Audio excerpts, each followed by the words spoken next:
Let's dive into the closeness of God. And we're going to pull from the scripture James 4 and 8.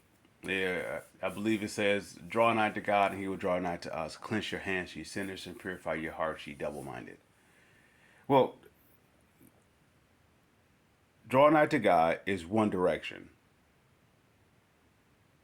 God drawing towards us is in that self same direction. Why is in the self same direction? It will be God walking with us to walk to him. So it's the same direction. Now, if we don't draw nigh to God, that means God will be walking towards us and we'll be walking the other way. So we'll be walking away from God. Sort of like Adam and Eve was doing after they disobeyed God. God came down, as the scripture says in Genesis chapter 3, the voice of God came down, walking the garden. And Adam and his wife, because they saw that they were naked, they were afraid, and they hid among the trees. They ran away from God. So if I'm not drawing nigh to God, I'm walking away from God. Now, what will cause me to walk away from God? Being double minded. Being double minded is being cold and hot. Okay, I'm drawn close to God when things are going bad for me. And when there's a sunshine, or there's a breaking of the badness, I go the other way. And I go towards being hot.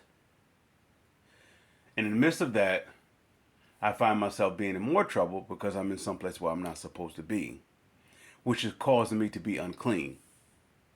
Or in a more grotesque type of way, perverse. And let's dive into this, the spirit of perversion. Perversion is an attack, is a double attack. You have to be pulled from two different directions. Let's say you have to be pulled from being going in a direction to draw nigh to God, and then pull in another direction from being full of anxiety, which would, in other words, we could say panic, and we can also say being terrified or manipulated to being seduced to a spell, to or saluting or submitting or idolizing something that does not produce life or something that is not of the living. So, say for example, if I were to watch pornography, two things to say about that, or two things to notice immediately about that. I am dead because I'm looking at something that's lifeless, none of which can produce life. So what if I'm watching that? That means I'm allowing that to enter in, and whatever allowed to enter in, it will be an entertainment. In other words, it will have access to my soul to be able to project images. And these images, what we would call witty inventions. The witty inventions will be something that we will also know as inventions of evil things. What would be an invention of an evil thing? Something that's already good, and we will see it on the opposite side or opposite spectrum. We would turn it upside down. So instead of me seeing a way to contact somebody, so let's say for example I use a cell phone. Instead, I could use that device to be able to steal something from somebody, or I can use that device to bring forth threats or whatever case may be. I could use it the other way, all because I have what we would call a perverse spirit within me, and that will be me being torn from two different directions. So, what will compel me to watch pornography? Ultimately, we would say unholiness. But how did unholiness get there? And the second thing, why would I allow the unholiness to be there? The only reason why the only way the unholiness can get inside of me, or get inside of an individual, that is, to say, because love is no longer the defense. And when we refer to love, we're referring to agape love, the highest form of love. That means God in all his holiness is not able to protect us from all fear. Why? Why does God love protect us from all fear? Number one, fear has torment. And number two, fear is afraid of love. That's why it compels us to walk away from love so we can be fear bound, right? If we are ever inside of a trouble or we're facing a situation that is troublesome, it's guaranteed that that troublesome situation is loveless, is it not? Have you ever faced a trouble that was loveful? If so, it wouldn't be a threat. It wouldn't be approaching you with such force, such aggression, such impatience, the lack of gentleness, the lack of kindness. It wouldn't approach you in a way that it is to scar you, or in other harsh tense, we would say, cause you to be afraid. So your soul, to be afraid, that means your soul is lacking of peace. And the reason why the soul is lacking of peace, because there's no hope there. There's no hope of what? Hope of protection. And why there's no hope of protection? Because the love itself, agape love, is not able to protect you from all of the outside threats. Now, for the individual that says, well, all of that, what you're saying, this sounds good and so it sounds well and yada, yada, yada, yet you can't physically prove it. If an individual is stuck in a physical clarification of things, they need validation physically. Well, then you have every reason to be perverse. And more likely, and let's say it this way, the very reason why you're stating what you're saying, to be able to see it physically, is because you are torn between two worlds. You are torn between two directions. You're torn. You want to believe, but you can't. You don't want to not believe because you don't want to lose. So you're torn between two roads.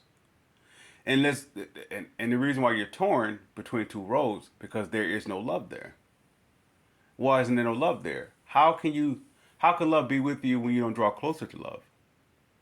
Loving someone is not love, what we're referring to. Loving someone is not agape love. Loving someone is the order of agape love. Is the servanthood of agape love. So if the only way that I could be unloved, if love is not permitted. Let's say if my parents never loved me. Let's say if my siblings never loved me. Let's say any relative or any person I consider as family or friends or anyone that I come to trust or come to acknowledge as, I guess you could say, someone that I can count on, depend on, or rely on, whatever the case may be. Let's say if every last one was unloving towards me. Does that stop love itself? Have you ever had an animal walk up to you that you never seen this animal before, or you never went across your pathway at all, and it walks up to you and it gives you such warm embrace as though it's been on you all your life or quite some time? Where do you think that animal came from? It just appeared it just appeared just for you, to show you what? Love. To show you that you're not forgotten. To show you that there is something higher than what you see. And before we go any further, let's address this too as well. If you're going by the physical realm, or going by the physical, what you can see, application, if you will, then you're going by, to go by what you see, you know that came from a place where you don't see. Everything that you see came from some place you don't see. Was it there before you saw it? Before you can see that individual in front of you, was they there before you saw them? Did it just appear? Where they are, where it's there. They came from somewhere you don't see.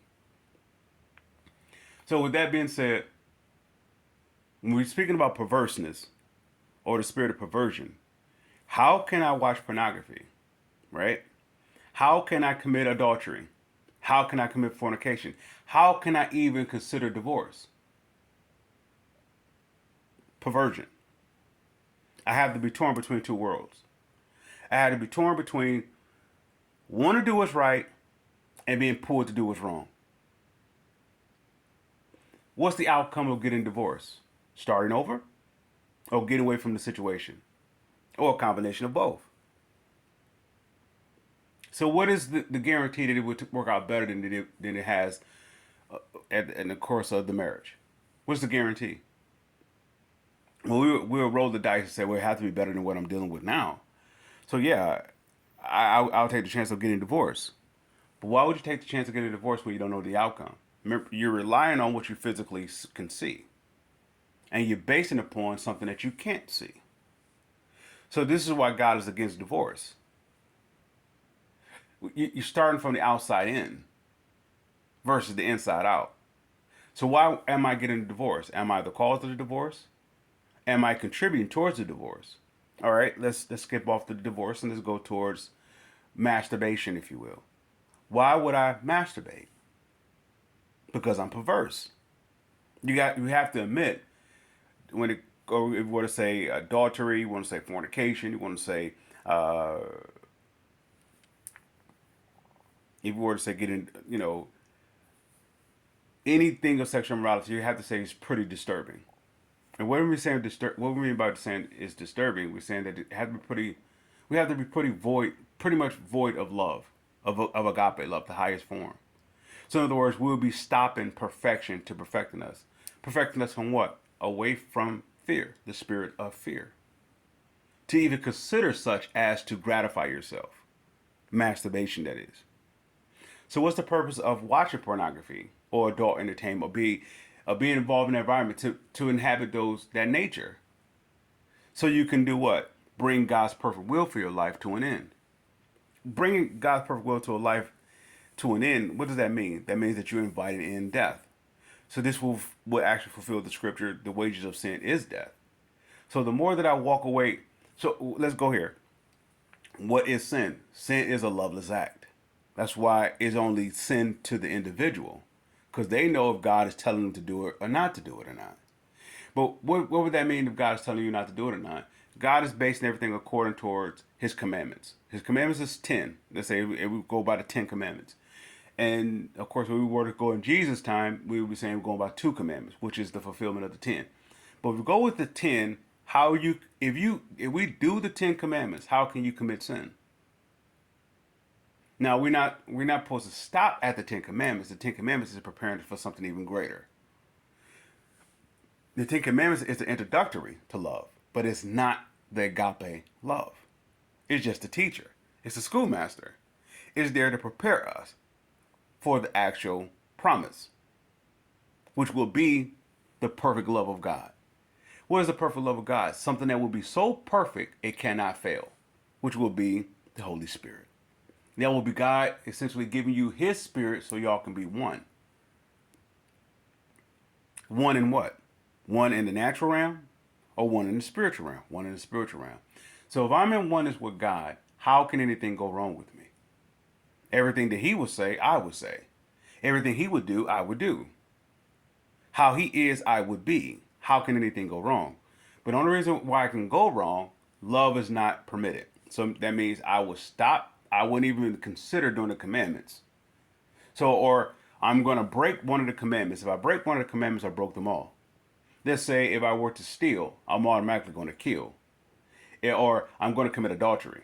I'm going to bear false. I'm going to lie. I want to cover that with my neighbor's stuff because if I'm going to steal, I'm going to want what my neighbor have because I can't believe that it could be for me. That God has something directly for me, or love itself has stored up something perfectly designed just for me. So I got to want it to somebody else. This is why God is so against stealing. Well, if you're going to steal, you're only going to learn from the one who's the original thief. This is all. There's no respect of person when it comes to this. There's no exception to this rule. If you're a thief, you're not really with God. You can't be with God until you denounce being a thief. So, if I'm going to masturbate, if you will, I'm a thief. And everything that you work hard for is already yours. See how it turns against you? You're working hard for everything that's rightfully yours, but you're working for it. The person say, I don't believe that. Well, how can you believe it? You're harboring a perverse spirit. You're harboring a spirit that's divided or is split between 2 different directions. You can't believe something that's so solid, something that's so, something that's so one direction. It's impossible. So what are we saying with all this? We're saying Is God against pornography? Why would he be for it? There's no love there. Even an individual who has a strong craving for it, or we could say an addiction towards it, or they don't see anything wrong with it, you still can't find any love in it. That person who's committed to it, the person who's directing it, the person who's filming it, the person who is scripting it, the person who is playing their part in it, you still can't find no love in it. The person who is viewing it from the outside, you can't find any love in it. That person says, I'm okay with being loveless. So now you understand why they're working twice as hard for everything that's rightfully theirs. Let's say, for example, well, that individual will be the person will be content with, I got mine. Okay, you got yours, but yours is coming to an end. Yours came to an end the moment that you got it. That's how cursed it is. It can't be blessed because there's no connection to the blessing. If I'm doing wrong, how can anything that comes from me be blessed? If I know that I'm doing what's wrong, what would be the gauge or what would be the indication, or say, what would be the knowing that I'm doing something wrong? Above anything else that can tell me what's right and what's wrong, what would be the knowing? What would be the knowing? If it's agape love or not. What is agape love? God kinds of love. What does that mean? This love is so towering over everything else, it serves. And it not only does it serve, it conquers sin. It conquers sin so much the individual don't even have the desire to sin. They don't even have the nature to sin. That's how powerful this agape love is. You have no thought, no capacity, no knowledge how to sin. We would say, well, that's a perfect love. We would say that's perfection. Well, that's what God sent forth the Son to do. To provide such a spirit that would bring us in oneness with God so that we will never be without ever again. But what would keep us to be without? Sin. Being torn from two different directions. I want to do right, but I can't do right. Or the things that I should do, I shouldn't do. Or the things that I shouldn't do, I do. A person may say, well, that's how we all live. That's not how we all live. That's how you see everybody living. That individual also may say, well, I don't know anyone that's perfect.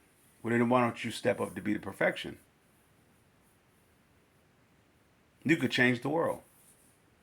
But what would it cost you to be in such perfection? It will cost you the world, the love of the world. It would cost you the cares of the world. It would cost you being a part of the world. It would cost you all of perversion. Once again, can you identify or can you see how beneath that it is to gratify yourself or to masturbate? Do you see how if you were to exploit yourself in any way, can you see that you don't have control over that? If you're getting intoxicated in any form, can you see that you don't have any control over that? The only control that you have is something that's telling you it's okay to do it. And you listen to it. That's the only control you have. After you've done it, you no longer are in charge. How so? Because you cannot stop doing it. The person could say, well, I could stop doing it if I wanted to. If you're making that statement, it's the evidence that you can't stop doing it. Because you can't even see the downfall of it. You can't see how it's working against you. So why would you stop it? You don't have no control. You only can see how it makes you feel. That's based upon the perverse spirit. The perverse spirit is only going to deceive you with the deception of the seduction that you only can go according to how you feel. That's the best it can get for you. So much so, by going across how I feel, you want to have to work twice as hard for everything that's rightfully yours. Let's say, for example, do you own your house? The person will say, yeah. Do you pay taxes? Well, yeah. Well, how's it yours?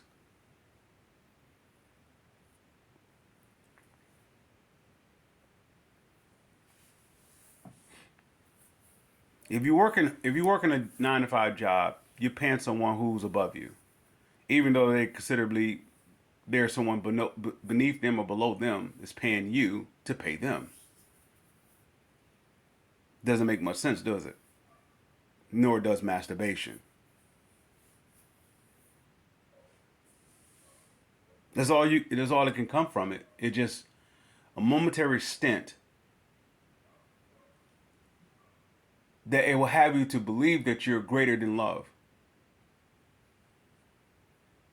But then when that person comes to that person that has hired you to work a job to pay you so you can pay someone above you comes to collect that, you're going to be searching for that love.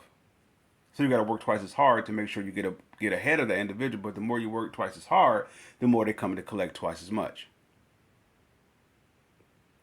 So now you have to do something that's considered unloving. Now you're gonna have to break some more of the commandments. You're gonna have to covet after what somebody else has because that's gonna be the advertised. That's gonna be the only thing you can see. You're gonna see this other person getting ahead and not going the same route that you're going through and that you're not being a part of to only get what they have. You don't understand what they're going through. It's the same thing what you're going through. It's going through it on a higher level. There's no way you can run from sin. Sin has to be stumped out. Sin has to be destroyed. But the only one that can destroy it is someone who can defeat it. Someone who had to become sin itself. But due to the fact of not committing any sin, was able to destroy it. Makes much sense. So that individual had to come from a place that's so above sin is perfect or of perfection. And in that perfection is able to take upon all the sin, to destroy all the sin, so that the perfection can cover those who are sinful. In other words, those individuals now is no longer sinful. They're now loved. They have someone who loves them. Why? Because they was willing to die for them, to take upon their act of punishment for disobeying love. It's quite fitting, isn't it? If I don't walk in love, I suppose to be imprisoned, right? If I and not walk in love towards another individual, but walk in love, period. If I'm not willing to allow love to walk in love with me, there should be a consequence. Of course, we were involved by legal system. That's of course it's going to be corrupt because they threw out the foundation of what love is, or what love starts off with. They threw out that, so of course the truth is going to be bent. So if you have a situation where you unrightfully are being mischarged, you're being mistreated, are you in oneness with agape love? Before, during, and after the situation, are you in oneness with agape love? That's the only one that can save you. The only one that can save you is love itself. But that love is not conditional. So it's not going to be phileo. It's not going to go through man, if you will. It's not going to go through mankind or the human nature. It's not going to go through anything of the physical realm. It had to go something that's above sin. In other words, that's above the wrong, or that's above the mischarge. It has to go. It has to go above all of that. But the only thing that's qualified to go above that is love itself. Now, why would love bail you out if you're not in oneness with love?